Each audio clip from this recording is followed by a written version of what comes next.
옛날 어느 마을에 명자는 갑작스럽게 남편과 사별하고 하루하루를 슬퍼하고 있었다.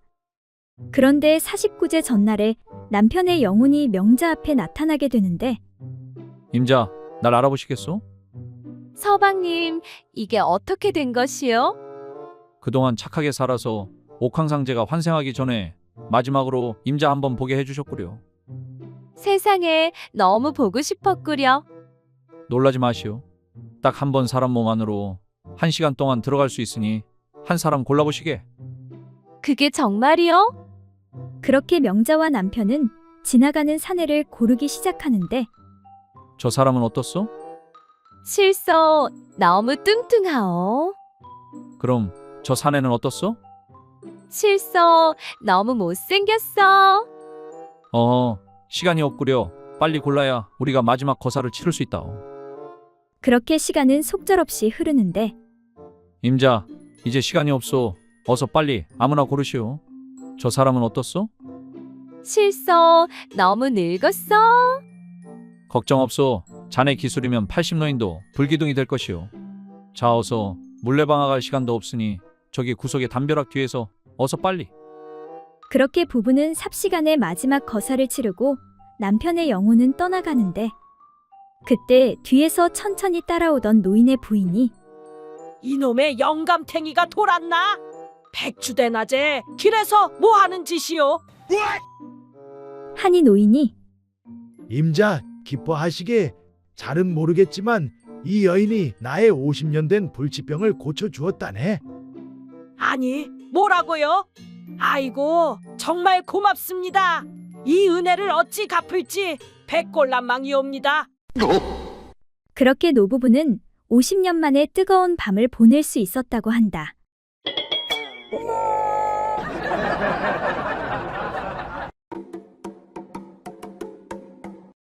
옛날 어느 마을에 사는 선비 최만길은 자기가 바둑을 제일 잘 둔다고 생각하며 바둑으로 내기하기를 좋아했고 항상 내기에서 이겼다.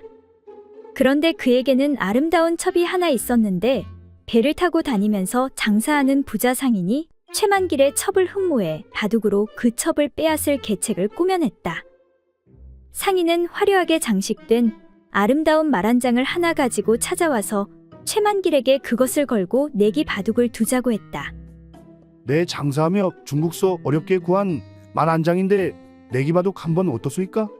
나도 바둑이라면 누구에게도 지지 않소이다. 좋소이다. 그렇다면 나도 귀한 청자 하나를 걸 테니 어디 한번 더 봅시다. 바둑에 자만심을 가지고 있는 최만길은 속으로 기뻐하며 그 제의에 응하니 상인은 일부러 바둑을 져서 그 안장을 잃어주었다. 그리고 얼마 후 상인은 더 많은 값진 물건을 가지고 와 또 내기 바둑을 두자고 최만길에게 제의하였다. 내 이번에 실력을 더 갈고 닦아왔소이다. 지난번과 비교도 안 되게 많은 보물을 가지고 왔는데 선비님은 무엇을 걸겠습니까? 제 생각으로는 저 예쁜 첩을 걸고 한판 승부를 겨루어 주었으면 하는데 어떻습니까? 상인은 이렇게 말하고 웃었다. 그러자 최만길은 전에 바둑을 이긴 적이 있으므로 가볍게 여기고 자신만만해하면서 문제 없다는 듯이 말했다. 그렇게 하지요. 내 아끼는 첩을 걸고 내기 바둑을 두겠습니다. 그러고 두 사람은 바둑을 두기 시작했는데 최만길이 첫 판을 지고 말았다. 이에 상인이 최만길에게 계속 져도 정말 후회가 없겠느냐고 살살 긁었다. 어찌 오늘은 저번만 못하신 것 같습니다. 저에게 큰절 한번 하시면 없던 일로 해드리지요. 하니 최만길은 오기가 나. 아니, 무슨 소리 하시는 게요? 3세판이 정사관이요. 하면서 화를 냈다.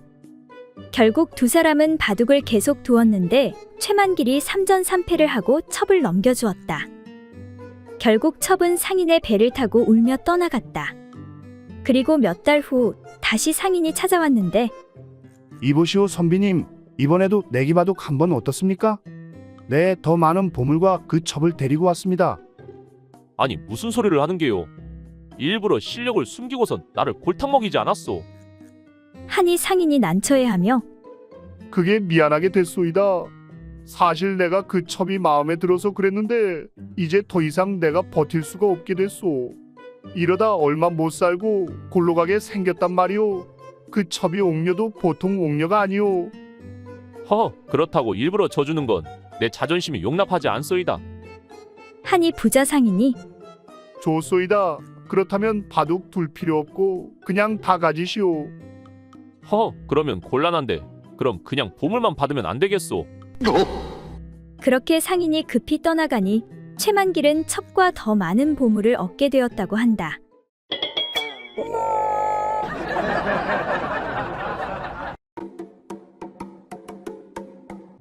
옛날 어느 마을에 호색가루 이름을 날리던 어느 한량이 기방을 제 집처럼 들락거리더니 그만 소중한 그것의 병이 들고 말았다. 고통을 참다 못한 한량이 읍내의 의원을 찾아갔다. 의원님, 소중이가 아파 죽겠는데 왜 이런가요? 진찰을 마친 의원은 이렇게 말하는 것이었다. 쯧쯧, 안 되겠네. 볼세, 뽀야. 소중이의 알을 빼내야겠어. 아니, 알을 빼내야 한다니요? 그게 무슨 소리입니까? 한량은 놀란 나머지 입을 다물지 못했다. 의원이 계속 말하였다. 이미 병이 깊을 대로 깊었네. 어쩔 수 없다네. 남자에게 가장 소중한 그 두 개의 알을 빼내지 않으면 목숨을 잃을 수도 있다네. 실로 천추의 한이 될 일이었지만 다른 방법이 없었다. 한량은 눈물을 머금고 그 수술을 받기로 하였다. 수술을 하긴 했지만 의원은 같은 남자로서 한량의 처지가 그렇게 안 돼 보일 수가 없었다. 내 덱을 딱히 여겨서 하는 말인데 지금 빼낸 것 대신에 마늘 쪽을 넣는 건 어떤가 싶으만. 겉으로 보기에는 괜찮아 보일 것 같아서 하는 말이오. 한량은 눈물을 머금고 말했다. 알겠습니다. 그렇게 해주십시오. 그리하여 한량은 의원의 시술대로 그 자리에 마늘을 넣어 볼륨을 유지하게 되었다. 그런 일이 있고 몇 달이 훌쩍 지난 어느 날 길을 걷던 의원은 우연히 그 한량과 마주쳤다. 이보시게, 그래 그 뒤 별 탈은 없었는가? 한량이 대답했다. 의원님의 시술은 정말 흠잡을 데 없이 완벽합니다. 진짜를 달고 있을 때와 똑같다고요. 근데 한 가지 곤란한 것이 있긴 한데 말이죠. 그래, 그게 뭔가?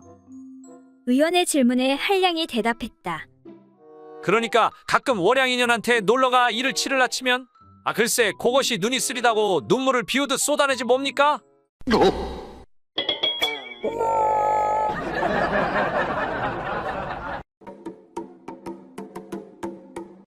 옛날 어느 마을에 글줄 꽤나 읽는다는 선비들이 술집에 모여 자리를 하게 되었다. 시간이 흘러 모두 술이 거나하게 취하자 풍류에 대해 논하게 되었다. 한 선비가 먼저 말하길. 우리 어떤 소리가 가장 아름다운지 한번 이야기나 나눠보세. 그래, 그거 좋지. 그런 말이 나온 김에 내가 먼저 하도록 하지. 가장 아름다운 소리란 모름지기, 달빛 고요한 맑은 밤, 밝은 달에 구름 지나가는 바람 소리가 제일 아름답지 아니한가? 이에 다른 선비가 말하길. 그거 참 좋구만. 그렇다면 내가 생각하는 최고의 소리는 단풍 든 가을산 바람 앞에 원숭이 우는 소리가 최고라고 할 수 있지. 그러자 다른 선비가 말하길. 다들 무슨 그런 뜬구름 잡는 소리를 하는가? 내 생각엔 새벽 창가에 졸음이 밀리는데 술독에서 졸졸졸 술 거르는 소리가 제일이고 말고 그 소리만 들으면 자다가도 정신을 번쩍 차리지. 이어 옆에 선비가 말하길. 다들 점잖은 척 하기는 우리들 사이에 무슨 체면을 따지시나. 내 생각엔 뭐니 뭐니 해도 가장 듣기 좋은 소리는 말이야. 야심한 밤 물레방앗간에서 들리는 가죽 방아 찍는 소리가 최고 아니겠는가? 그때 마지막 선비가 말하길. 정말 자네의 재치는 못 당하겠군 그래.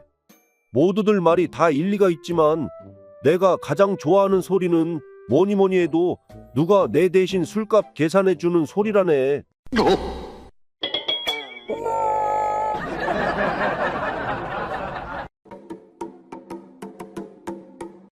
옛날 어느 고을에 소년과 장년 그리고 노인 세 사람의 10만이가 함께 일을 하다가 날이 어두워져 어떤 총가에서 하룻밤 머무르기를 청하였다. 주인장 계시오. 밤이 깊어 그러는데 하룻밤만 좀 재워주시오. 그러자 어느 한 여인이 나오는 것이었다. 이 산중에 다른 인가도 없으니 제발 하룻밤만 부탁합니다. 그렇다면 어쩔 수 없군요. 혼자 사는 과부이오니 행여 다른 생각은 하지 마시기 바랍니다. 그리하여 세 사람은 그 집에서 하룻밤 신세를 지게 되었다. 그런데 세 사람 중 누군가가 그 집 부인의 반반한 얼굴에 반해 캄캄한 밤중에 몰래 주인 방에 침입하여 주인 여자를 덮쳐 잠자리를 같이 하고는 객방으로 되돌아왔다. 다음 날 과부는 누가 그 짓을 하였는지 알 수가 없어 세 사람 모두를 관가에 고발하였다. 세 사람 중 하나가 분명히 범인인데 알 길이 없으니 일단 모두 옥에 가두도록 하여라. 사또는 진범을 가려내지 못하고 퇴청하여 자기 부인에게 상의하자 부인이 말하길 그런 일이 뭐 그렇게 어렵습니까? 내일은 그 여인에게 물어보십시오. 몸을 섞을 때에 송곳으로 찌르는 것 같더냐, 쇠망치로 내리치는 것 같더냐, 아니면 삶은 가지가 들어오는 것 같더냐 하고 물으시면 될 것입니다. 그러자 사또가 그것으로 어떻게 진범을 구별할 수 있단 말이오? 만약 송곳으로 찌르는 것 같으면 소년이고 쇠망치로 치는 것 같으면 장년이요. 삶은 가지를 들이미는 것 같으면 반드시 노인일 것입니다. 그 까닭은 무엇이오? 우리의 경우도 그렇지 않았습니까? 나으리와 소년 시절 처음 혼인했을 때에는 송곳으로 찌르는 것 같았고 장년 때에는 쇠망치로 내려치는 것 같았고 근래 노경에 들어서는 삶은 가지를 들이미는 것과 같으니 이로써 진범을 짐작할 수 있을 것입니다. 이에 사또는 머리를 끄덕이며 옳거니 그럼 틀림없겠구려. 다음 날 사또가 여인에게 그 말대로 물으니 여인이 대답하길 꼭 쇠망치로 치는 것 같았습니다. 여봐라. 저기 저 장년 남자를 당장 옥에 가두도록 하여라. 그리하여 나머지 두 사람은 무사히 풀려날 수 있게 되었다. 영감님, 정말 큰일 날 뻔했습니다. 잘못했다간 억울한 누명을 쓰고 옥에 갇힐 뻔했지 뭡니까? 그러자 노인이 말하길 그래, 정말 다행이야. 내가 미리 산삼을 먹지 않았다면 꼼짝없이 걸릴 뻔했다고.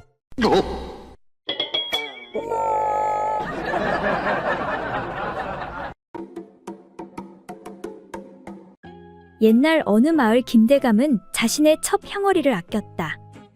그러던 어느 날 향월이가 자신의 집 머슴들과 눈이 맞은 사실을 알게 되는데 대감, 잠자리는 편안하셨는지요? 허허, 부인, 침소에 들리라고 내 그리 말했거늘. 요즘 왜 그리 뜸안 깨요? 몸이 좋지 않아서 일찍 잠들었답니다. 그럼 보약이나 한 첩 지어줄까? 아닙니다, 대감. 이따 뵙지요. 이거 바람이 나도 제대로 난 것 같구나. 덕세야, 덕세 내 이놈아. 예, 부르셨습니까? 대장장이 김씨한테 가서 내 부탁한 걸 가져오거라. 네, 대장장이 김씨요. 그래, 내가 부탁한 물건이 있으니 말하면 알 것이다. 그것은 바로 여인의 소중한 곳을 지키는 정조대였다. 그것을 향월이에게 입히면 어떠한 산에든 거시기가 잘리게 되는 물건이었다. 그리고 며칠 후 그래, 덕세야 확인해 보았느냐? 네, 확인해 보았습니다. 강쇠, 꺽쇠, 돌쇠, 팔복이, 먹쇠 이놈들이 다 거시기가 아작났습니다. 이 자식들 은혜도 모르는 자식들이로구나. 그런데 한 녀석만 거시기가 멀쩡합니다. 그래, 그게 누구더냐? 네, 바로 삼봉이 이옵니다. 그래, 삼봉이를 불러오거라. 이에 삼봉이가 김대감 앞에 서는데 그래, 내 너를 높이 평가한다. 내 품삯도 올려주고 원하는 소원도 하나 들어주마. 어서 원하는 걸 말해보거라. 그러나 삼봉이는 대답이 없는데 어서 원하는 걸 말해보래도. 그게 말입니다, 대감마님. 그래, 왜 그러느냐? 삼봉이는 혓바닥이 잘려나가 말을 못합니다요. 그리고 그날 밤 향월이의 방에서는 돌쇠야, 한마디가 잘려나가니 너무 좋구나. 그동안 너무 커서 고민이었는데. 네, 마님. 저도 딱 맞으니 너무 좋습니다요.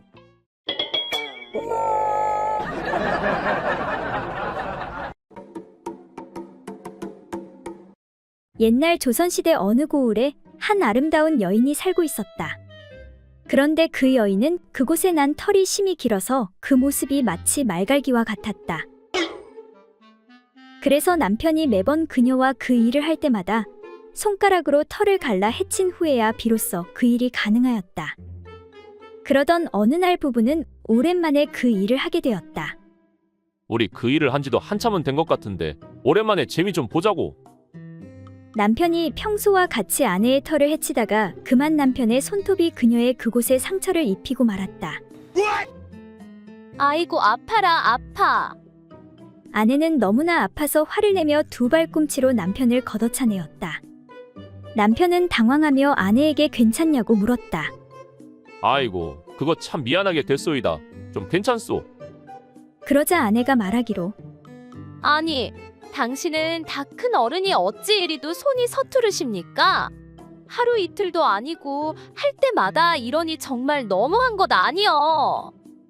아내의 핀잔을 듣게 되자 남편도 무안하고 화도 나서 아니 이 여편 내가 어쩌다 한 번씩 실수하는 걸 가지고 하늘 같은 남편한테 못하는 소리가 없네.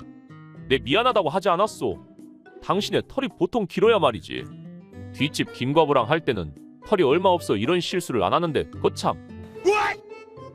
그러자 아내도 화를 내며 투덜거렸다. 그건 나도 마찬가지여. 앞집 박서방은 털을 가르지 않고도 잘만 하더이다. 이렇게 부부는 얼떨결에 서로의 간통 사실을 실토하고 말았다.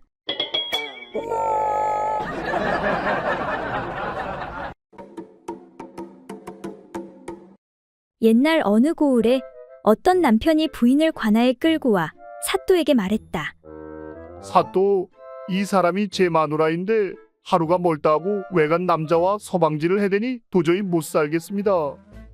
그 말을 들은 사또가 아내에게 너는 어찌하여 남편을 두고 외간 남자와 서방질을 하는 것이냐? 하고 그의 부인을 다그쳤다. 그러자 부인이 태연하게 변명하기를 아니, 저는 그 사람이 저한테 달린 것 좀 빌려달라고 해서 잠깐 빌려줬는데 그것이 무슨 문제인지요? 그리고 언제부터 나라에서 내 아랫도리를 관리했다는 것입니까? 부인의 이러한 당돌한 대답에 사또는 판결을 내리지 못하고 궁리하게 되었는데 그때 마침 옆을 보니 쥐가 담벼락 사이로 들락거리고 있는 것이었다. 사또는 옳거니 하며 무릎을 치고는 쥐구멍을 가리키며 남편에게 물었다. 저게 무슨 구멍이냐? 그러자 남편이 말하길 쥐 구멍입니다. 다시 부인에게 물으니 쥐구멍이 맞습니다. 그래, 틀림없이 쥐구멍이지. 그런데 저 구멍이 내 말대로 하면 담벼락에 붙었으니 담구멍이라 해야지. 왜 너는 쥐구멍이라 하느냐? 그러자 여자가 우물쭈물하며 답했다. 그야 쥐가 들락날락하는 구멍이니 쥐구멍입니다. 이에 사또가 부인을 꾸짖으며 그래, 그 말이 맞다.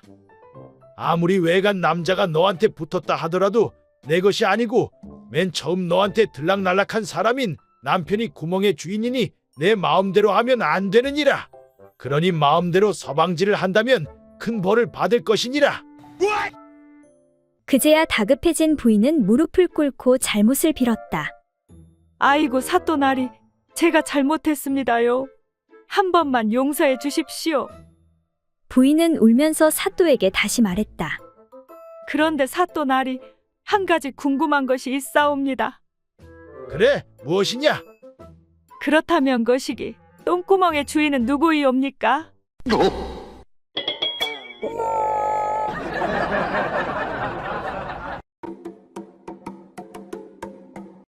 옛날 어느 고을에 대사원이라는 높은 벼슬을 맡고 있는 어떤 한재상이 있었다.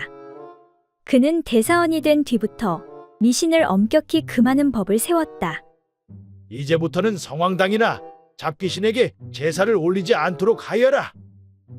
그런데 이 재상은 색을 밝혀 한밤중만 되면 언제나 알몸으로 계집종의 방에 숨어 들어가 몰래 재미를 보곤 하였다. 아이고 사모라, 요 이쁜 것 내가 너 때문에 산다 살아. 하지만 부인에게 들킬까 두려워해 언제나 조심조심하여 걸음을 제대로 걷지 못하고 마루에서 비틀대곤 하였다. 그런데 부인은 일찍부터 그 일을 다 알고 있었지만 일부러 모른 척하고 있었다.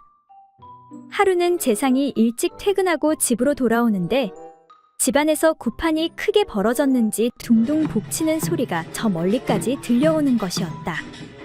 몹시 화가 난 재상은 사랑채로 종을 불러들여서 물었다. 아니, 내가 미신을 엄격히 금하게 하였는데 우리 집에서 이게 대체 무슨 소리냐? 마님께 말씀을 올려도 도무지 듣지를 않으시니 소인이 어찌할 수가 없었습니다요.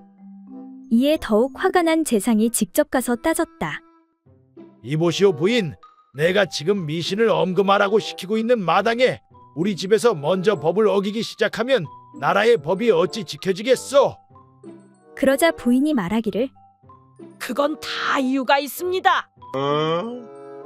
아 글쎄 3월 년이 밤마다 소리를 치길래 내 알아보니 요 근래 들어 노망난 벌거벗은 귀신이 나타나 대청에 숨어들었다가 가끔씩 방으로 들어가 사람을 놀래키기도 하는 등 사태가 매우 심각하여 푸닥거리를 하지 않으면 안 되게 되었소이다.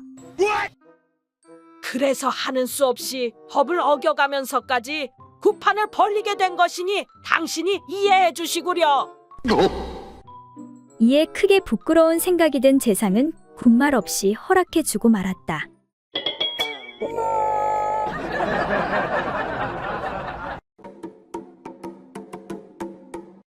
옛날 어느 양반 집에 색을 밝히는 선비가 있었는데 마누라가 무서워 매사에 조심조심하였다.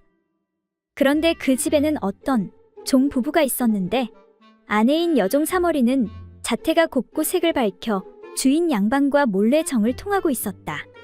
그러나 남편인 칠복이는 우둔하여 눈치가 없고 미련하였다.